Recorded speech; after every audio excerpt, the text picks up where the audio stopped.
eu queria convidá-los a refletir no curso de plantação de igrejas no século XXI, Bíblia e discipulado. Na verdade, eu vou trabalhar dentro do recorte de Mateus. Então, em primeiro lugar, o discipulado é tema recorrente no cristianismo. Interessante é que o cristianismo tem uma característica peculiar, que é de reinventar a roda o tempo todo. Então, hoje, virou algo comum falar do discipulado, como a grande novidade. Mas se vocês pegarem já Bonhoeffer há um tempo atrás e toda a tradição bíblica, o discipulado, ele é tema recorrente no cristianismo.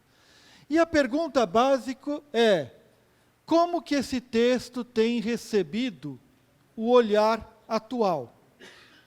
E aí nós temos um problema, porque muitos olham o discipulado como um modelo da prática de Jesus. Eu tenho certa dificuldade como modelo, com a palavra modelo. A palavra modelo, molde, ele cria uma estrutura, ele cria uma forma, e você tem que dar um jeito das coisas caberem lá dentro. Ou seja, quando falamos de modelo, nós temos a tendência de tentar reproduzir a forma original. Ou seja, o modelo gera cópias. E aí é uma dificuldade. A dificuldade se dá em termos de que, quando eu tenho um modelo que é copiado, eu não tenho a possibilidade de responder a novas situações. A novidade, ela não cabe no modelo. O modelo limita. Lá em Campos do Jordão, onde eu pastoreio, tem o Museu da Xilogravura. É muito legal ver os moldes usados para a xilogravura. Até hoje, se tem a característica, se tem dentro da arte a xilogravura como um tipo de arte ou uma área da arte. Colocando em linguagem mais popular, xilogravura é carimbo. Então você pinta, carimba e sai a arte. Então o artista, ele tem que esculpir na madeira, ou ele tem que esculpir na base, a forma artística, e depois ela é pintada, prensada, pintada, prensada, pintada, prensada. Um artista, ao vender as suas xilogravuras, elas são autenticadas com a assinatura do artista e são numeradas. Uma de 200, duas de 200, ou uma de 30. O compromisso do artista é, depois daquele número final, ele destrói o molde. Então eu tenho 30 cópias daquele molde que ele trabalhou. Mas por que a numeração? Quanto mais baixa a numeração, mais cara é a peça. Porque quanto mais baixa a numeração, melhor o molde está. Consequentemente, ele é mais caro. Ele se deteriora com o número de cópias. Ou seja, o conceito de modelo, ele tem limites. Certo? A possibilidade do modelo é marcar e desafiar um estilo de vida. Vou buscar ter um estilo de vida de Jesus. A palavra estilo de vida já tem limite também. O que é estilo de vida? Na verdade, eu assumo um estilo. Eu tenho o estilo formal. Então eu venho aqui de gravata, terno, tal, mas eu tenho que me vestir de acordo com aquele estilo. e tenho que ser fiel àquele estilo. Ou seja, o estilo, ele é uma opção que pode ter alguma artificialidade. Esse é o problema do modelo. Por isso, eu reduzo a dimensão do imperativo a fazer discípulos em eventos únicos.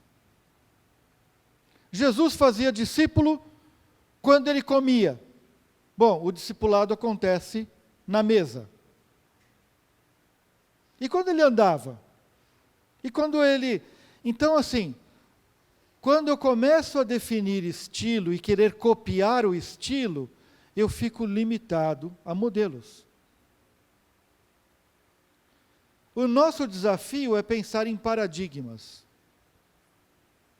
Ou seja,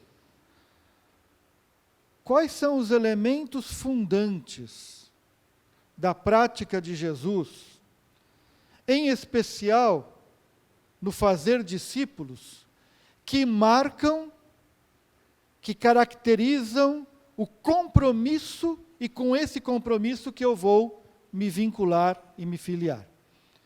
Então, eu tenho que buscar um estilo de vida, compromisso e fé na dimensão relacional.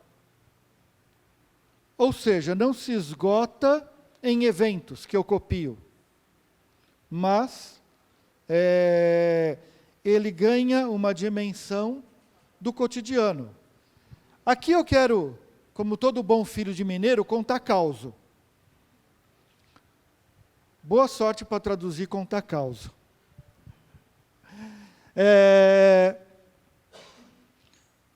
Eu me lembro que uma vez, época de adolescente, participei de um culto, um acampamento da juventude, que todo o tema era vinculado à experiência de Elias. E aí tem aquela de mandar fogo do céu. E como todo acampamento antigamente, quem tem já um perfil semelhante ao meu, assim, desprovido de teto, assim, que viveu aquela época assim de um pouco mais experiente. Você não, né? Uma época mais experiente e tal, tinha que ter o culto da fogueira. Aí, o grande ápice do acampamento era o culto da fogueira.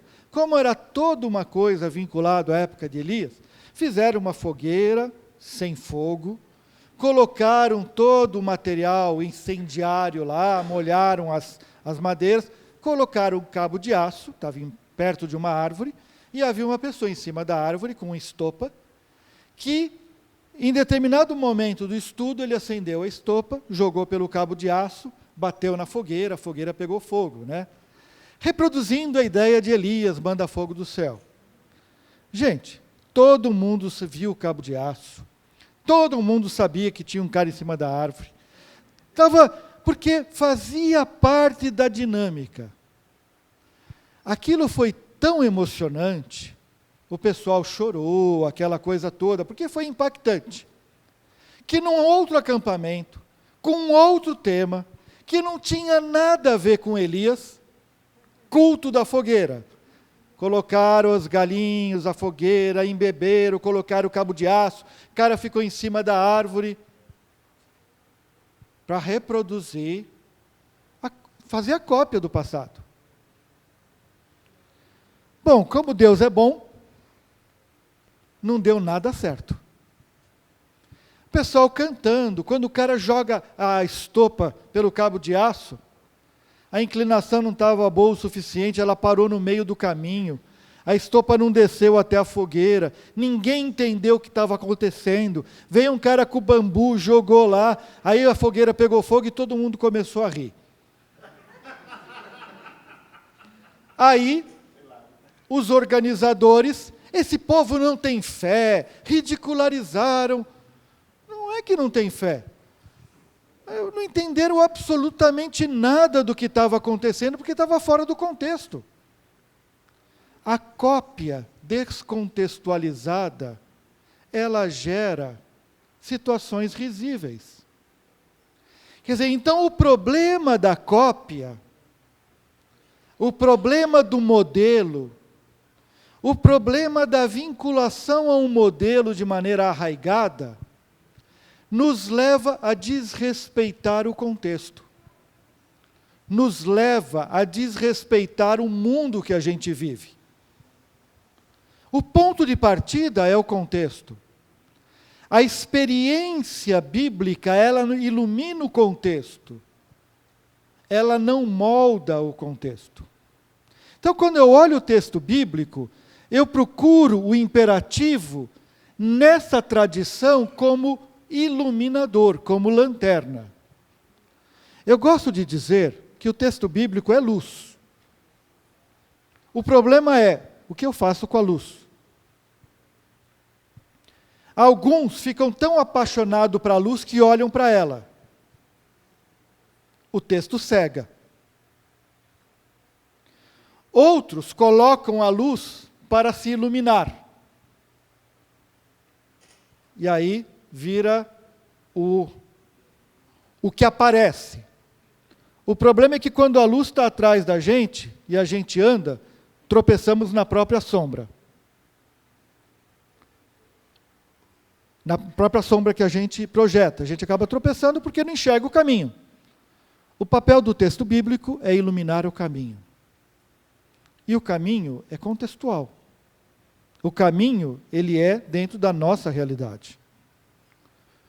Por isso, queria convidá-las a ler Mateus 28, de 16 a 20, que é o texto chamado A Grande Comissão, na perspectiva de um desafio para a nossa reflexão do discipulado.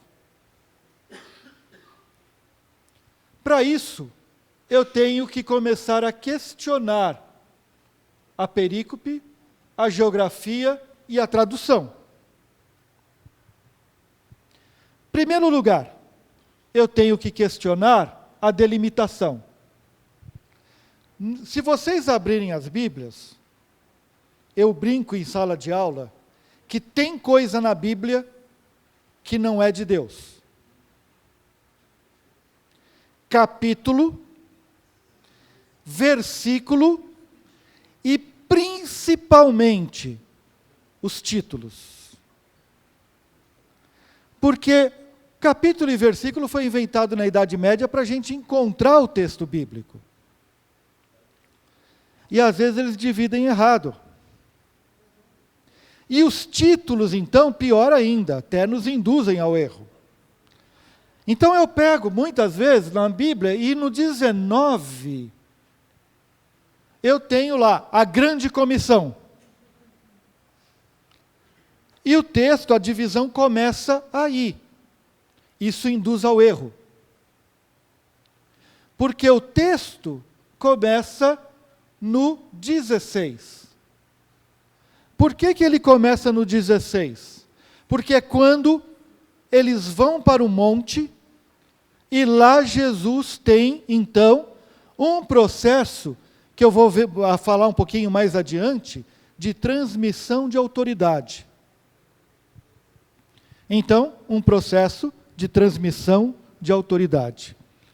Então, o texto de transmissão da autoridade é um texto que está dentro da perspectiva do encontro de Jesus no monte que ele havia designado para os seus discípulos. Essa delimitação coloca o 28:16, o discurso final, no Monte da Galileia. E em 5-7 eu tenho o discurso inicial no mesmo monte, no Monte da Galileia. O monte, geograficamente falando, é importante para Mateus. A gente gosta de convidar as pessoas para orar no monte. Aqui, o João Vitor, a Ana e eu oramos no monte todo final de semana. Porque nós pastoreamos uma igreja a 1.800 metros de altitude. Então a gente sobe para o monte todo final de semana. O monte, na tradição bíblica, é importantíssimo. Só que tem que tomar cuidado com o monte. Porque na tradição bíblica, o monte é lugar de mudança radical de vida. O Moisés estava tranquilinho cuidando do rebanho, subiu no monte e teve que enfrentar Faraó e deserto. Jesus sobe ao monte com seus discípulos, transfiguração, e desce para enfrentar a cruz. Ou seja, subir ao monte significa sair da zona de conforto. Em Mateus, isso é fundamental. O ensino de Jesus no monte, o envio de Jesus no monte, tira os seus discípulos da zona de conforto. Quando falamos de missão, quando falamos de discipulado, a zona de conforto é algo a ser vencido. Eu gosto muito de falar do texto de Atos, e sereis minhas testemunhas em Jerusalém, na Judéia, Samaria, até os confins da terra. Nós não fazemos uma leitura missiológica desse texto, porque os discípulos eram galileus. Ao anunciar o Evangelho, inicialmente em Jerusalém, a tarefa do galileu era anunciar o Evangelho, a boa notícia, à cidade que assassinou Jesus. Ou seja, o lugar aonde eles não gostariam de anunciar o Evangelho.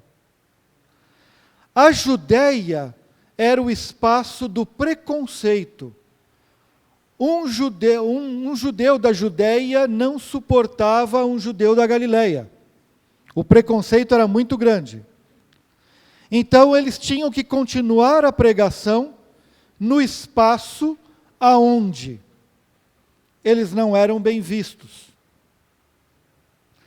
Depois Samaria. Samaria é o lugar do estrangeiro, é o lugar do impuro, é o lugar onde eles não gostariam de estar. Aí está chegando pertinho da Galileia, aí o texto pula para os confins da terra, ou seja, pula a zona de conforto.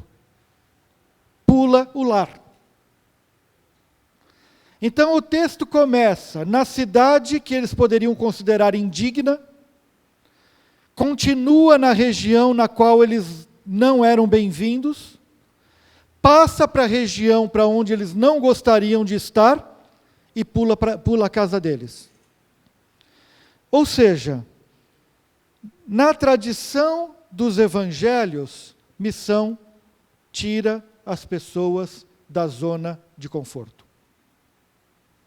Tira as pessoas da zona de conforto. O monte, então, é o convite a sair da zona de conforto. Ele é, então, fundamental na teologia de Mateus. O texto de 28, de 16 a 20, é um texto que a gente chama de transmissão de autoridade. Isso é clássico na tradição bíblica. O mestre transmite autoridade para o seu seguidor, para a sua seguidora. No texto de Elias e Eliseu, eu tenho um exemplo clássico de transmissão de autoridade. Eu quero ter dupla porção da tua unção. Eu vejo o pessoal pedindo isso. A unção de Elias é a unção do sofrimento, da pregação. do compromisso. Pedir 2 vezes isso? Ou seja,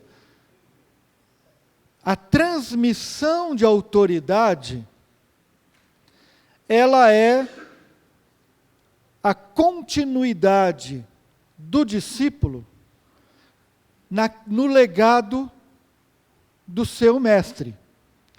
Ou seja, nesse texto, Jesus transmite toda a autoridade. Por isso o texto começa: toda a autoridade me foi dada, 18b. Aí vem, portanto, aí depois a gente vai discutir essa parte, que é o núcleo que chamamos da comissão. A grande comissão que a gente chama. E o texto termina: e eis que estou convosco. Toda transmissão de autoridade garante também a companhia, garante também a presença. Ou seja, o Cristo transmite a autoridade, mas garante a presença dele. Não estamos sozinhos. E eu tenho no centro essa ideia de que o discipulado, conforme nós vamos ver, está dentro do conceito de transmissão de autoridade. Para isso precisamos entender o texto dentro da sua complexidade. Vamos começar pela primeira parte, o 16. É um texto de inclusão. O versículo 17, ele é um problema sério de tradução. As traduções de vocês vão aparecer assim: e vendo, o adoraram, mas alguns duvidavam. Essa não é uma tradução literal, é uma interpretação. Porque a tradução literal parece sem sentido. A tradução literal ficaria assim: e vendo a ele, e vendo-o, está bruta a tradução, e vendo, o adoraram, e os duvidantes, e também os duvidantes. Porque aqui eu tenho um particípio grego, os que duvidavam. A pergunta é: quem adorou Jesus?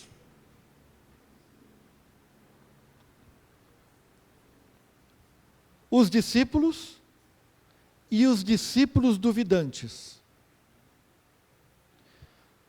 No texto, então, eu tenho 2 categorias que recebem a comissão. Os discípulos e os discípulos duvidantes. Isso não tem muito sentido, mas isso é teologia de Mateus.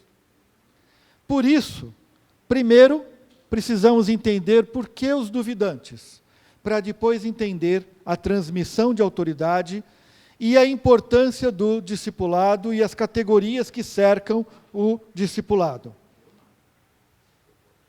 Desculpa? Quem já teve aula, já viu esse esquema? Eu gosto muito de trabalhar esse esquema do Mateus, nessa perspectiva do sanduíche.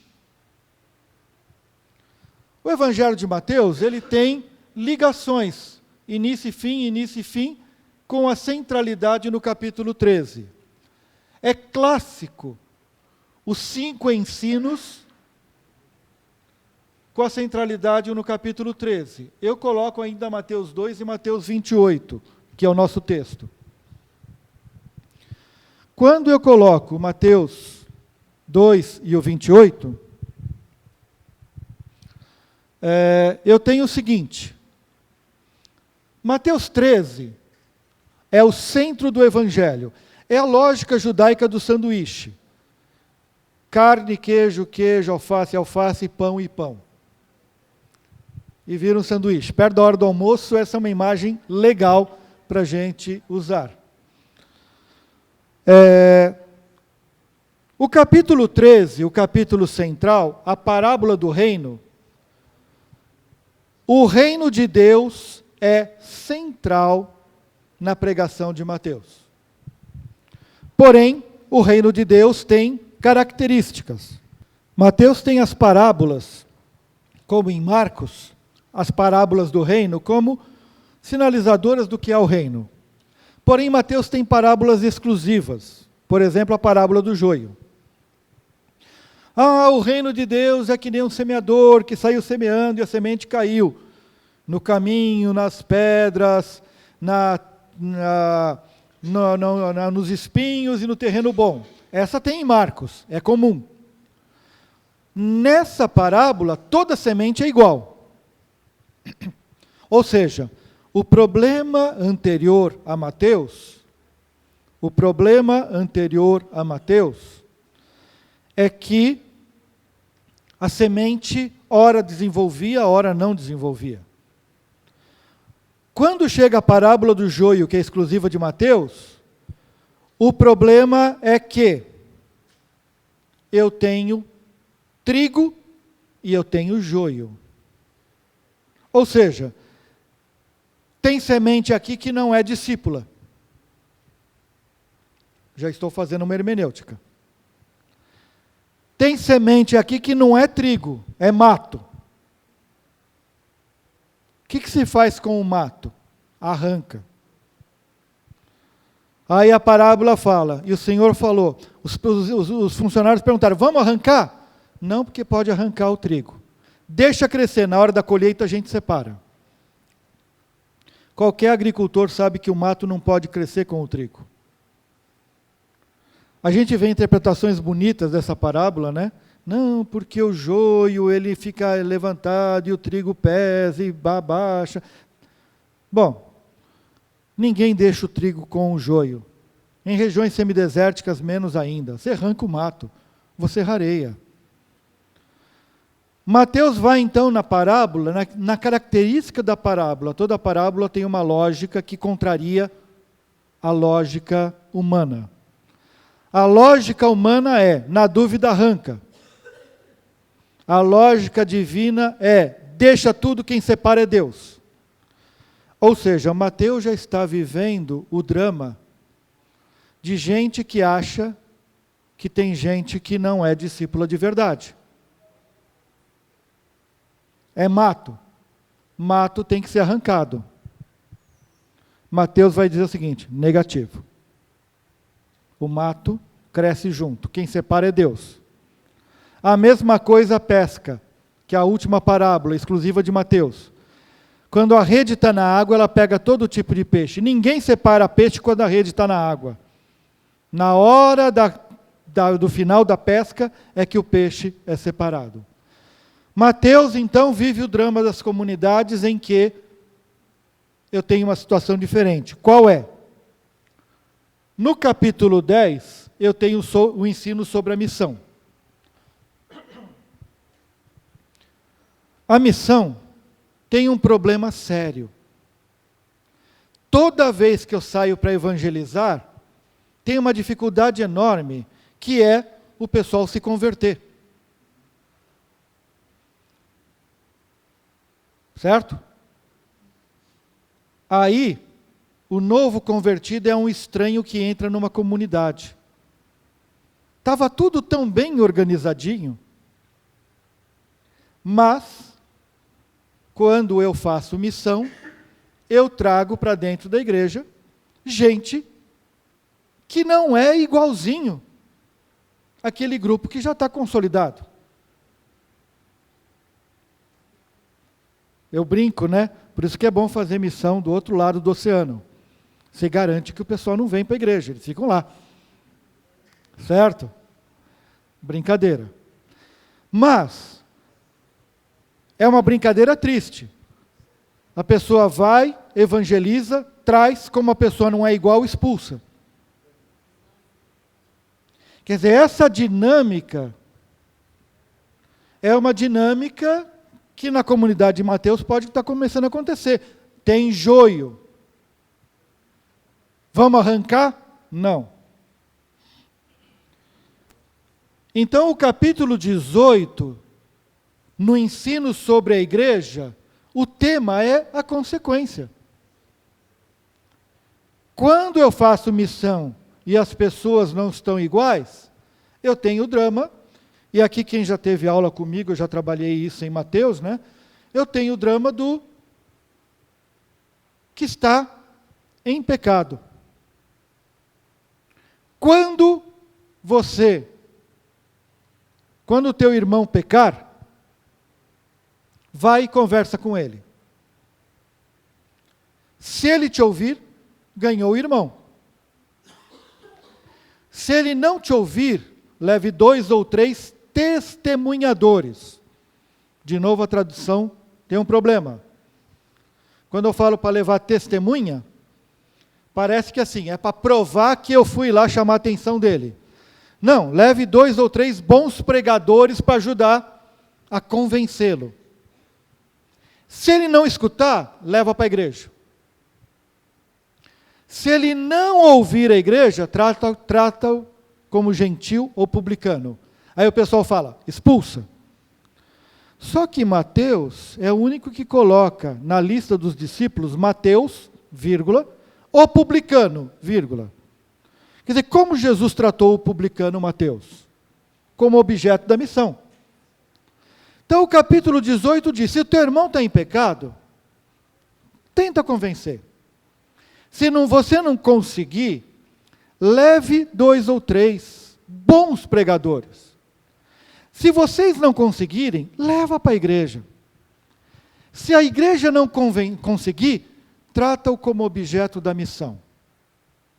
Porque tudo que você desligar na terra vai ser desligado no céu. Tudo que você ligar na terra vai ser ligado no céu. Ou seja, se você corta ele, ele não tem chance nenhuma. Se você o acolhe como objeto da missão, ele pode vir a ser ganho como um irmão. Por isso, os duvidantes estão presentes no capítulo 28. O envio de Jesus não é para um grupo especial. O envio de Jesus é amplo. Não se espera uma condição ideal de fé. Não, todos os que estão na comunidade são enviados. Toda autoridade foi me dada e eu dou para vocês. Todo mundo. Não, mas tem gente aqui que é meio fraquinho, que está duvidante. Eis que estou convosco. A autoridade é dada na certeza da presença de Cristo. Consequentemente, não há nenhum cristão inapto para a missão. Esse é um conceito teológico. E é um conceito teológico abrangente que nos coloca o desafio de entender toda a comunidade como comunidade missionária. Porque todos e todas são enviados e enviadas. Agora, aí, se a gente continuar o ensino de Jesus no monte, o ensino escatológico, que é o que é ser cristão e o prêmio do cristão, mas se a gente olhar o início do Evangelho e o fim do Evangelho, eu tenho algo que chama atenção. Os primeiros a reconhecerem o sinal do nascimento do Messias são estrangeiros. E o envio de Mateus 28, os primeiros são os estrangeiros. Quando eu vou para Mateus 28, nós temos assim, todas as nações, né? Fazei discípulos de todas as nações. Eu acho que essa é uma tradução que não dá conta do texto original. Pantata etine, de todas as etnias. Ou seja, o problema não é só geográfico, porque hoje em dia, nação tem muito a ver com geografia. Mas Pantatá etnia é um conceito etnográfico. Não há nenhum povo indigno de receber a proclamação. Quer dizer, isso é determinante, isso é fundamental. Então, eu não sou chamado a fazer discípulos geograficamente. Eu sou chamado a fazer discípulos etnicamente, socialmente. Então, o discipulado, ele é uma prática fronteiriça. Porém, a fronteira, ela não é apenas geográfica.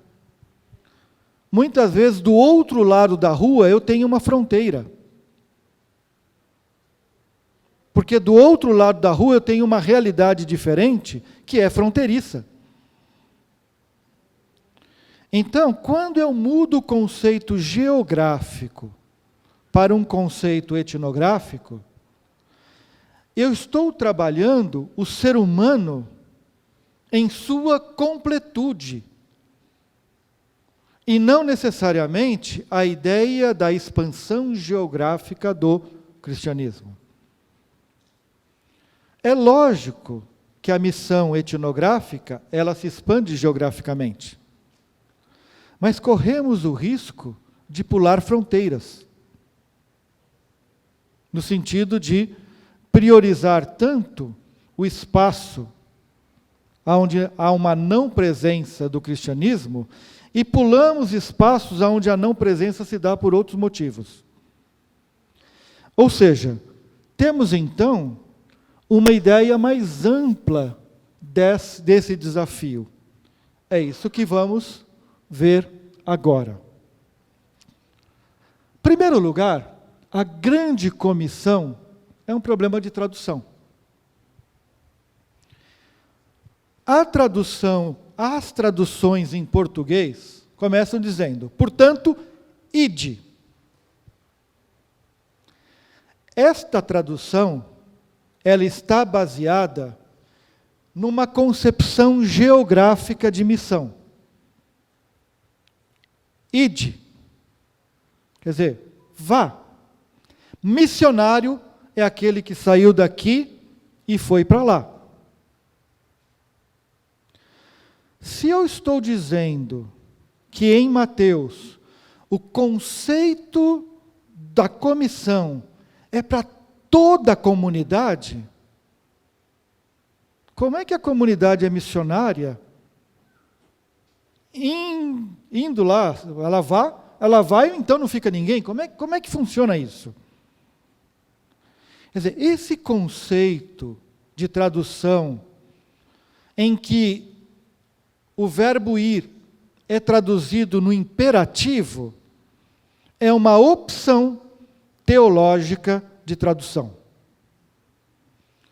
Ou seja, traduzir o verbo ir no imperativo é uma tradução teológica. O único verbo que está no imperativo é o verbo, eu pus aqui discipular, fazei discípulos. É o único verbo que está no imperativo. Todos os outros verbos estão no particípio. Então, o imperativo do texto é fazer discípulos. Mas a tradução fica diferente, porque os verbos seriam indo, batizando e ensinando. Talvez vocês tenham estranhado, ele falou particípio e traduziu no gerúndio, mas o particípio grego pode ser traduzido no gerúndio também. Eu posso falar o que vai ou indo. Eu posso falar o que batiza ou batizando.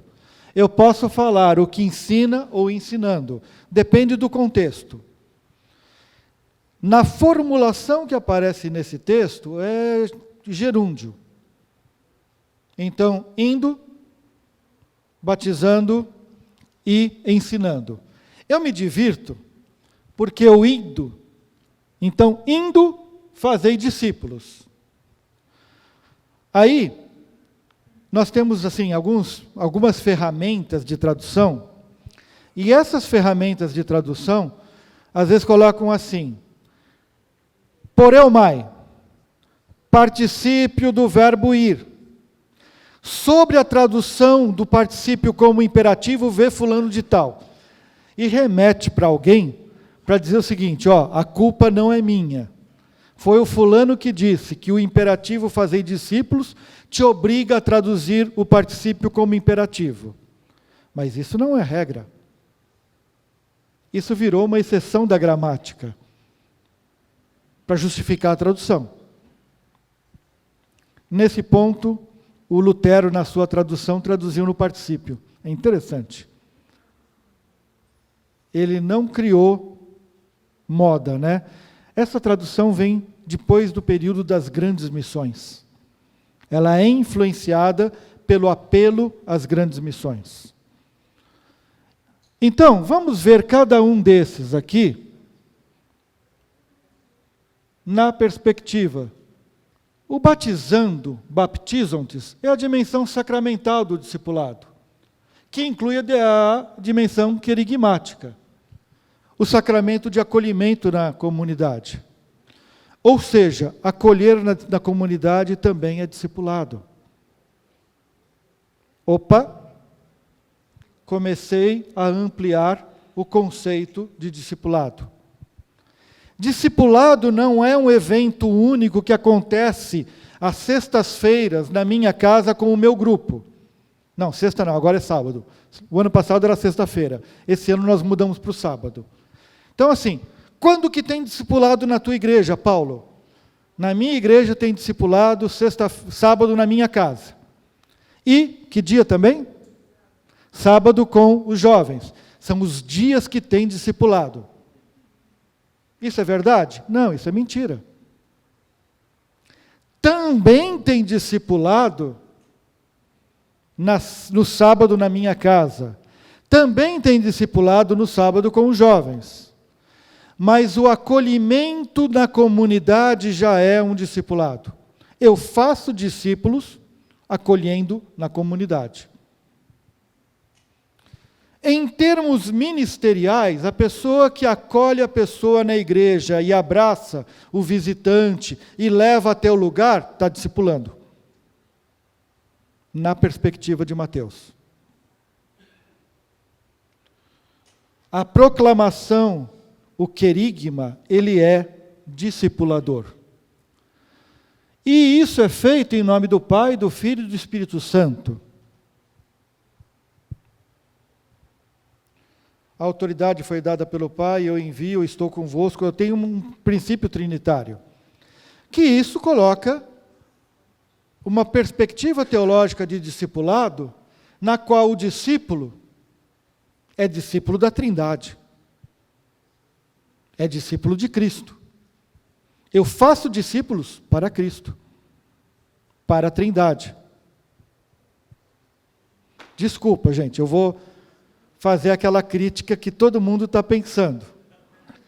Quando o pessoal chega e fala assim, quantos discípulos você tem? Nenhum. Estou fazendo um discipulado na igreja. Esse eu estou fazendo mesmo. O João Vitor já foi discipulado, correto? O Márcio Divino também vai ser recebido no grupo do discipulado. O professor Ellerson também já foi. O Paulo Dias Nogueira está sendo evangelizado. É o discipulado da gravata borboleta. Então, The Bow Tie Club. Então é o pessoal da gravata borboleta. Agora sim, em termos de discipulado cristão, eu faço discípulo para Cristo. Porque eu trabalho, eu atuo em nome da Trindade. Eu não atuo em meu próprio nome. A minha ação não nasce de mim. Cada um aqui tem que pensar que talvez esteja do lado do duvidante. Nós só temos possibilidade porque Cristo é conosco. Consequentemente, nós não somos autores do discipulado. Nós não fazemos discípulos para nós. A presença de Cristo em nossas vidas nos permite fazer discípulo para Ele. Essa é a perspectiva de Mateus. Por isso, o discipulado, ele acontece nessa dimensão sacramental da igreja e acontece numa perspectiva ampla da vida da igreja e acontece debaixo da autoridade da Trindade.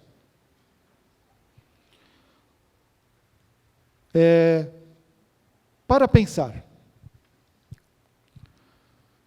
quando eu planto uma igreja, e a igreja só existe porque eu estou lá, alguma coisa está errada.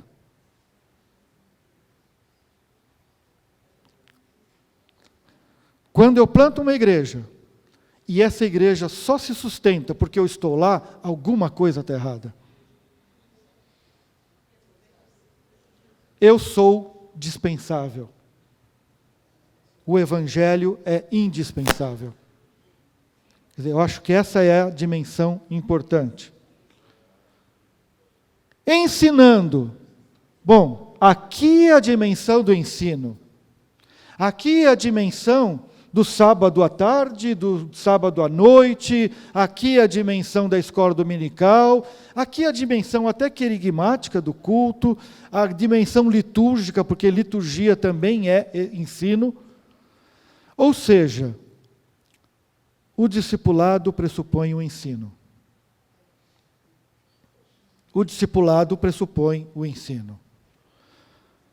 E o ensino, além dos espaços consagrados, também acontece nas dimensões da vida, eclesiástica, eclesial e cotidiana. Os meus atos falam mais alto que as minhas palavras. A minha vida fala mais alto que as minhas palavras.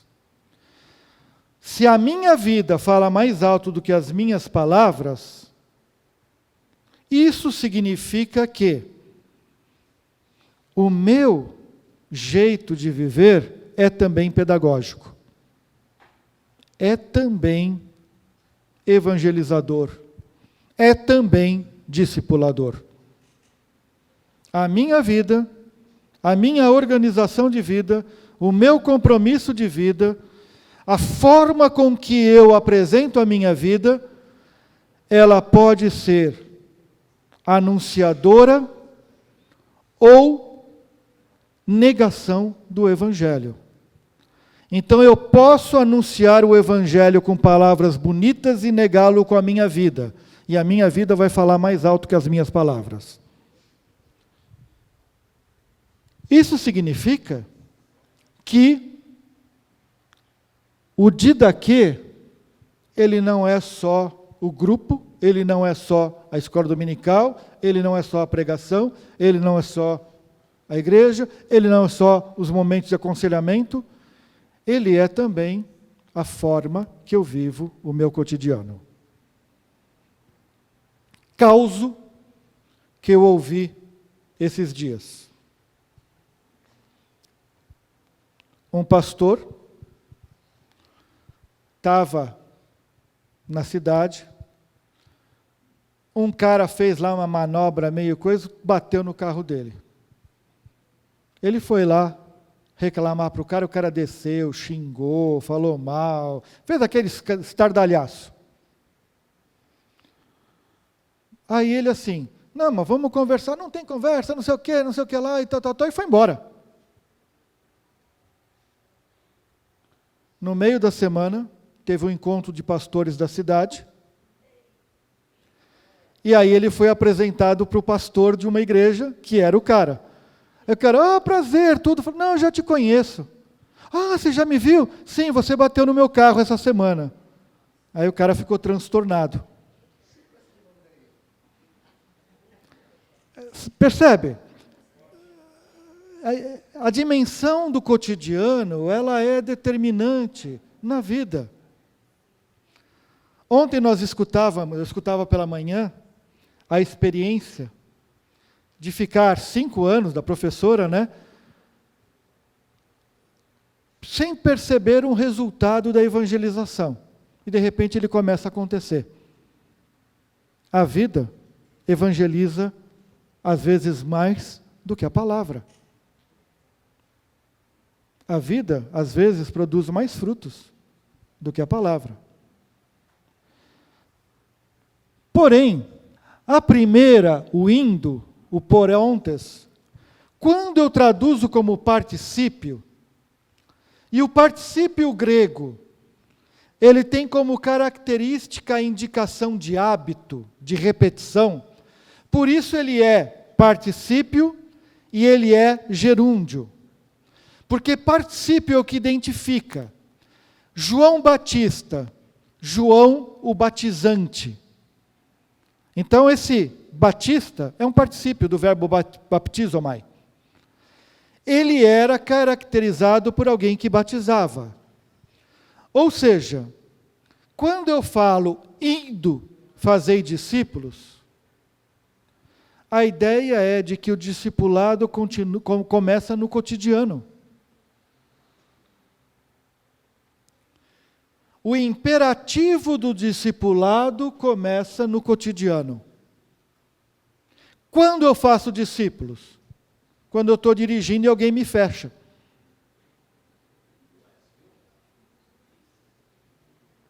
Certo? Ali a gente dá o testemunho cristão.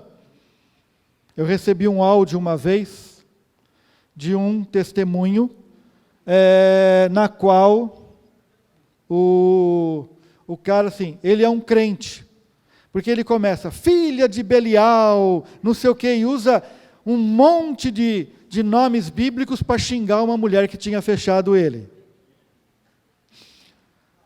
Não é esse o espírito. Então, a dimensão do cotidiano, a ação de fazer discípulos, implica no chamado estilo de vida.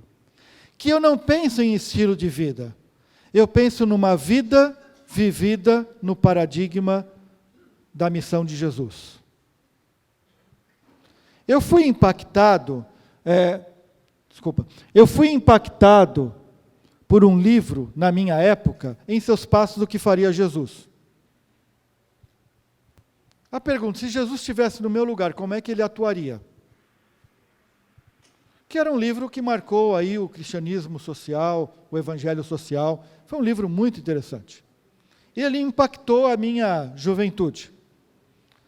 Pensar não em Cristo impactando minha vida no domingo na igreja, mas no meu cotidiano. O que ele faria se ele estivesse enfrentando as situações que eu estou enfrentando hoje? E a pergunta não é buscar a forma de Jesus, mas é buscar essa identidade como seguidor de Jesus.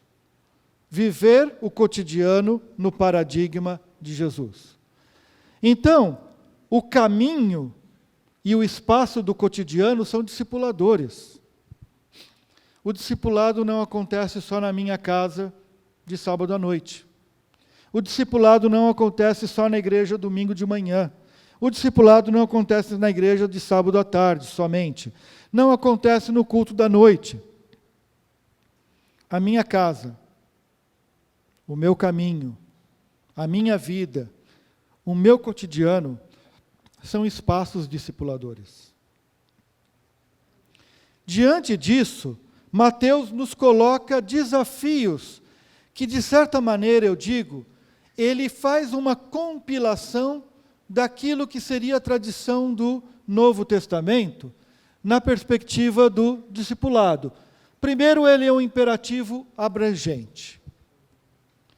Todo cristão é chamado a discipular. Ponto. Todo cristão é chamado a discipular. Ponto. Duvidante, convicto, novinho, experiente, Eu ouvi, num tempo atrás, uma frase que me deixou extremamente entristecido. Uma pessoa chegou e falou o seguinte: porque agora a igreja descobriu o discipulado e agora estamos vivendo o evangelho verdadeiramente. Eu falei assim, pelo amor de Deus. Teve um senhor chamado João Franco, da igreja, da família Franco, da igreja Betânia de Piracicaba. O seu João, durante os primeiros anos da minha família convertida, em 1970, ele ia semanalmente na nossa casa para ler a Bíblia com a gente. Se eu falar que não existia discipulado, eu estou dizendo que o que ele fez não foi discipulado. Eu estou desqualificando a vida deste homem, daquela família, e fizeram um livro de memória dele, a família fez um livro em homenagem a dele, e contando a história, a esposa dele falava o seguinte, e ele indo, lia a Bíblia, e hoje, um filho é o reitor da faculdade de teologia, o outro meu irmão era pastor da catedral, quando foi feito o livro, pastor da catedral, e minha irmã é líder na igreja dela. Esse homem produziu frutos, um dos quais vocês estão vendo aqui. Ou seja, o discipulado, ele é o discipulado que acontece na vida e todas, independente do estágio da vida, da fé, somos enviados. Segundo, ele acontece em todas as dimensões do cotidiano. Ele não se esgota na prática só dos momentos de igreja. Ele não é domingueiro. Ele acontece em toda semana. Também em todas as dimensões da vida relacional. Não, aqui eu sou empregado, eu não sou cristão. Não, a carteira de identidade cristã, Mateus de 5 a 7, ela é determinante. O ensino no monte, o sermão do monte, ele é a nossa carteira de identidade. Ela não admite espaços de não identidade. Ou seja, eu faço discípulos, como eu trabalho, como eu dirijo, como eu tomo uma condução, como eu me porto numa fila, como eu me porto no banco. O discipulado é mais abrangente. Em todas as dimensões da vida relacional, isso não invalida as ações educativas. Elas fazem parte também, são um complemento. Eu lembro que uma vez eu falei isso, uma pessoa falou, se tudo é discipulado, então nada é discipulado. Não, eu acho que se tudo é discipulado, tudo é discipulado. É diferente. Não, discipulado é apenas isso. Não, aí eu invalido todos os outros aspectos discipuladores. Então a tradição bíblica nos coloca no compromisso missionário. Terminando aqui. Abrangente, no cotidiano, na vida eclesial, na vida relacional, nas práticas educativas. Então, esse é o desafio que Mateus nos coloca. Obrigado.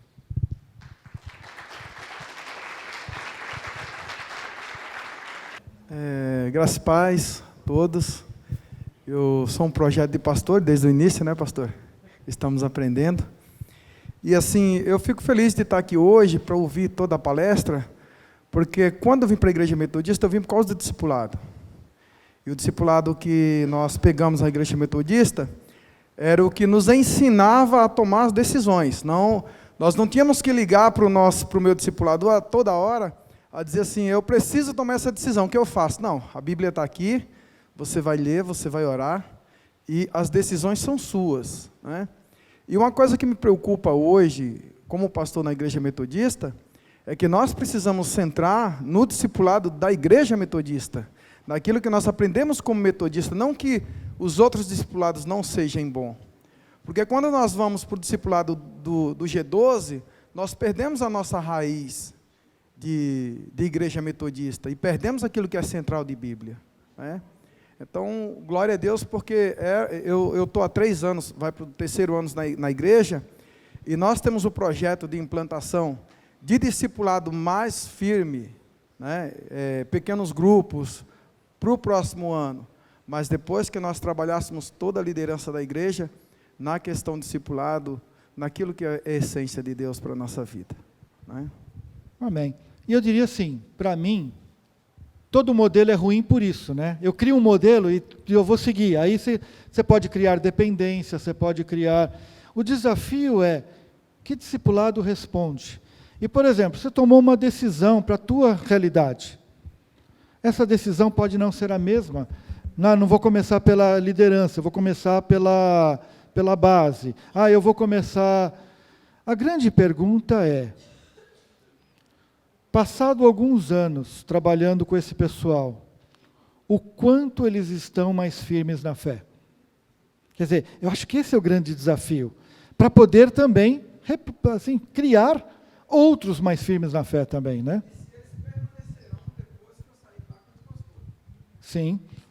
A alegria é você sair de uma igreja e ver ela continuar crescendo.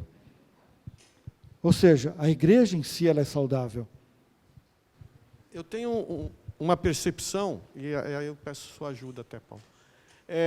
Quando eu leio Mateus, eu vejo que a comunidade, não sei se o termo se sobrepõe ao discipulado, mas ela tem essa primazia, quer dizer, a comunidade é muito mais importante do que o ato, o negócio do discipulado. É nela que ela acontece, é nela que a pessoa é inserida e que ela aprende.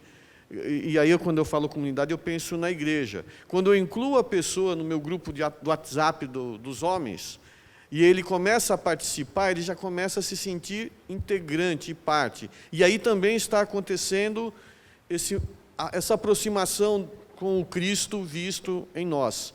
Eu vejo que em Mateus ele tem esse caminhar, essa visão, não sei. Eu preciso de meia hora para responder a tua pergunta. Eu diria o seguinte, em primeiro lugar, nas 2 colocações que a gente teve aqui, você já percebe o seguinte, a nossa dificuldade hoje é que a gente tem, como brasileiros, a tendência de gostar de manual. Isso é uma característica brasileira, tá? O brasileiro é muito divertido. Ele não lê manual, mas ele gosta de manual. A gente acredita que tem um método mágico de resolver as coisas. Aprenda a tocar violão em 10 lições. E a gente acredita que funciona. Aprenda a falar inglês sem estudar. A gente acredita que funciona. Mas pode ver, as propagandas que aparecem nos Facebooks da vida, essas coisas, nos induzem um pouco a isso.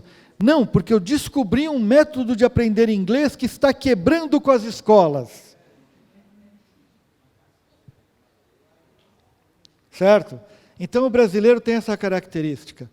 E no discipulado, a gente pega não, o método do fulano dá certinho, eu tenho que fazer igualzinho aqui. E quem muda é anátema. Certo? Então esse é um problema nosso. A gente está lidando hoje com problemas em que, estou fazendo exegese da tua fala, é o problema em que o grupo de discipulados se torna mais importante que a igreja. Certo? O critério comunitário fica fragmentado e fragilizado. Eu diria o seguinte, o problema de Mateus, ele vai um pouquinho mais longe ainda. Ele diz que o centro é o reino de Deus. A vida na comunidade me aproxima do reino de Deus. Eu uso uma frase, essa eu já escrevi num artigo para garantir que é minha. que eu falo assim, o cristianismo, que a gente pega aquele texto lá, eu uso bastante em sala de aula, né? Onde 2 ou 3 estiverem reunidos em meu nome, ali eu estarei. A gente usa esse texto para justificar a reunião com pouca gente. Quando, na verdade, a perspectiva do texto é a seguinte, a presença do Cristo se dá no encontro com o outro. Eu não posso ser cristão sozinho. O cristianismo não é uma religião solitária, é uma religião solidária. Ela acontece no encontro. Então, a comunidade de fé, ela é expressão do reino de Deus. Ela não é o reino de Deus. Ela é a expressão do reino de Deus. Em Mateus, a palavra eclésia aparece pela primeira vez. E ele está lidando com os problemas da igreja, de ter uma igreja, ainda na sua forma mais rústica. Mas ele está preocupado com isso. Não pode ser excludente, não pode ser fechada, não pode ser... São essas dimensões, é uma comunidade da inclusão. Então, se o WhatsApp é uma forma de pertença, ele é discipulador. Ah, mas aí você está barateando. Estou barateando coisa nenhuma. Porque quando eu falo que o WhatsApp é discipulador, começa os nheco-nheco por WhatsApp, eu estou sendo anti-evangelho. Se as pessoas não cuidam de como elas atuam no WhatsApp, elas dão um antitestemunho do Evangelho. Percebe como que a gente consegue mudar as coisas? Estou partindo da cultura. Eu falo que se Paulo estivesse hoje atuando entre nós, ele não escreveria carta, ele mandaria o WhatsApp. Porque a carta foi o elemento de comunicação daquela época que permitiu ele dar conta da missão. Certo? Então, agora, é lógico, a gente tem que saber dimensionar tudo. Por isso que eu falei, é uma pergunta complexa.